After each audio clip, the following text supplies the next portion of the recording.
Vampire सुनते ही आपके मन में क्या आता है? इंसान के रूप में वो लोग जो इंसान का ही खून पीते हैं, जिन्हें धूप में जाने से डर लगता है और वो कॉफिन में सोते हैं। बचपन से हमने मूवीज में यही देखा है, मगर क्या ये सच है? फ्लोरिडा में रहने वाले कुछ टीनेजर्स एक दिन पुलिस स्टेशन पहुंचे अपनी एक दोस्त की मिसिंग रिपोर्ट लिखवाने। उनका दावा था कि उनकी दोस्त सारा कल उनके साथ घूमने जाने वाली थी, मगर वो डिसाइडेड टाइम पर अपने दोस्तों से मिली ही नहीं और पिछले दिन से उसका फोन भी बंद आ रहा है। किसी को नहीं पता कि वो अचानक कहां गायब हो गई। पुलिस अभी रिपोर्ट दर्ज ही कर रही थी कि पुलिस स्टेशन में एक अजीब सा कॉल आया।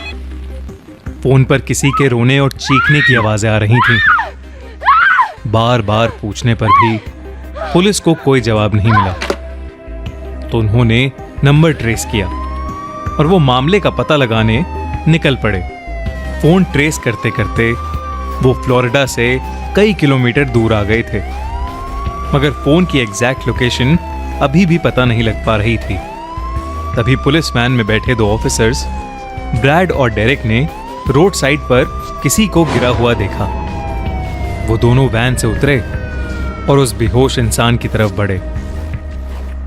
वो बेहोश लड़की और कोई नहीं बल्कि सारा थी। उसके दोस्तों ने रिपोर्ट दर्ज कराते हुए उसकी एक फोटो भी पुलिस को दी थी, जिसकी वजह से उन ऑफिसर्स ने उसे तुरंत पहचान लिया। सारा का शरीर नीला पड़ रहा था और उसकी लेफ्ट आर्म से खून भी निकल रहा था।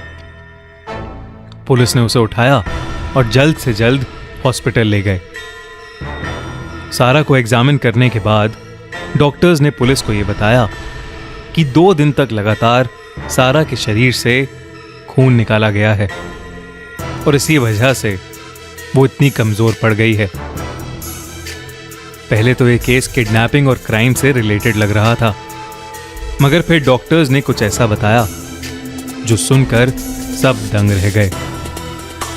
उसके 3 दांत गायब थे, उसके हाथों पर जलने के निशान थे और उसकी पीठ पर एक अननोन लैंग्वेज में कुछ लिखा हुआ था। ये सब देखने के बाद ब्रैड और डेरेक को विश्वास हो चुका था कि सारा को किसी बहुत ही डेंजरस ग्रुप ने किडनैप किया था। ब्रैड ने अपने साथी डेरेक को सारा के कपड़ों से मिले सैंपल्स दिए और उससे जितनी भी इंफॉर्मेशन निकल सकती थी डेरेक को निकालने को कहा। ब्रैड खुद भी उसी रात इन्वेस्टिगेशन के लिए निकल गया था। तकरीबन 1 घंटा गाड़ी चलाने के बाद वो शहर से दूर जंगल में पहुंच चुका था। उसे वो जगह मिल गई जहां सारा उन्हें मिली थी। वो उसी रास्ते पर और आगे जाने लगा, लेकिन थोड़ी देर बाद ब्रैड वहीं पहुंच गया जहां से उसने चलना शुरू किया था। उसे कुछ समझ नहीं आ रहा था कि आखिरकार उसके साथ ये सब क्या हो रहा है। तभी उसे दिखा कि खून से लथपथ कुछ अजीब से दिखने वाले लोग उसकी गाड़ी के पास आ रहे हैं। उन सभी के चेहरे बहुत भयानक लग रहे थे और वो धीरे धीरे ब्रैड की तरफ बढ़ रहे थे। ब्रैड बहुत डर गया था। उसने हड़बड़ा के पीछे वाली सीट से अपनी गन उठाई और उन लोगों की तरफ तानी, मगर वो ये देखकर शॉक हो गया कि अब वहां कोई था ही नहीं। लेकिन वो वहां से निकल पाता उससे पहले ही उसे बहुत तेज नींद आने लगी, मानो किसी ने उस पर कोई जादू कर दिया हो। कुछ देर बाद जब ब्रैड की नींद खुली तो वो एक टेबल से बंधा हुआ था। उसके हाथ में एक पाइप लगा था जिससे उसके शरीर का खून एक बोतल में ट्रांसफर हो रहा था और उसके सामने एक लड़का और लड़की बैठे थे। वो दोनों नॉर्मल इंसानों जैसे लग रहे थे। नॉर्मली आपस में बात कर रहे थे और खाना खा रहे थे, मगर उनके खाने के पास एक बोतल पड़ी थी जिसमें खून भरा हुआ था और वो दोनों उसे बारी बारी करके पी रहे थे। ब्रैड ये देखकर चौंक उठा और समझ गया कि वो दोनों शायद वैम्पायर्स हैं। ब्रैड ने अपनी नजर घुमाई तो उसने देखा कि उस कमरे में कुछ काला जादू करने का सामान पड़ा है। वहीं ढेर सारे दांत पड़े हैं जो कि काली शक्तियों को खुश करने का जरिया होते हैं। उसे अब सब कुछ समझ आ चुका था, ये भी कि सारा को भी इन्हीं लोगों ने पकड़ा होगा। रात आते आते ब्रैड के शरीर में बिल्कुल ताकत नहीं बची थी, मगर फिर भी हिम्मत करके उसने किसी तरह अपने हाथों की रस्सी खोली और उस घर से भाग निकला। बाहर निकलकर उसे एक फोन बूथ दिखा जहां से उसने पुलिस स्टेशन कॉल किया और लकीली फोन डेरेक ने उठाया।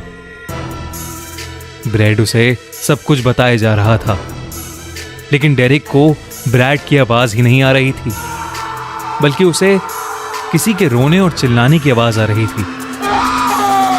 डेरेक ने उस फोन कॉल को ट्रेस किया और वो उसी रास्ते पर निकल गया।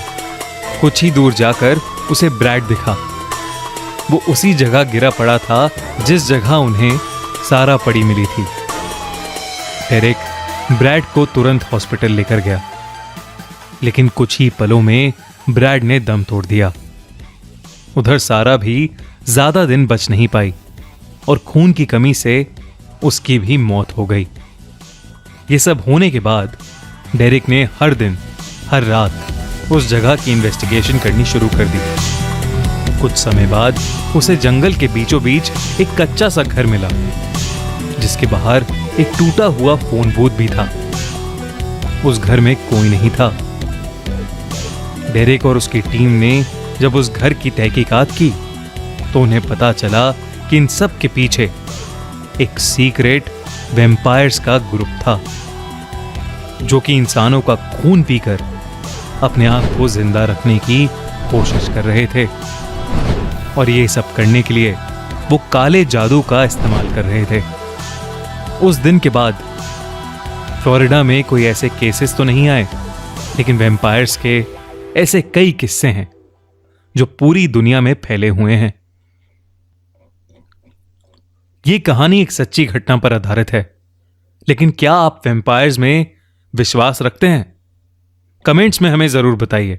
अगर आप एक रात सोकर उठो और आपको पता चले कि आप चमगादड़ बन गए हो, एक बैट, एक बेताल, तो मैं अभी थामा मूवी देख कर आया हूँ और ये मूवी फुल पैसा वसूल है। मूवी में आयुष्मान, जो कि एक जर्नलिस्ट है, उसे रश्मिका से प्यार हो जाता है और रश्मिका एक बेताल है। मूवी के अकॉर्डिंग बेतालों को इस दुनिया की रक्षा के लिए बनाया गया है, पर बेताल जंगलों में ह्यूमंस की दुनिया के बीचों बीच सालों से छुप कर रह रहे हैं। क्यों? ये मूवी देखकर पता चले। तो गो वॉच थामा इन थिएटर्स।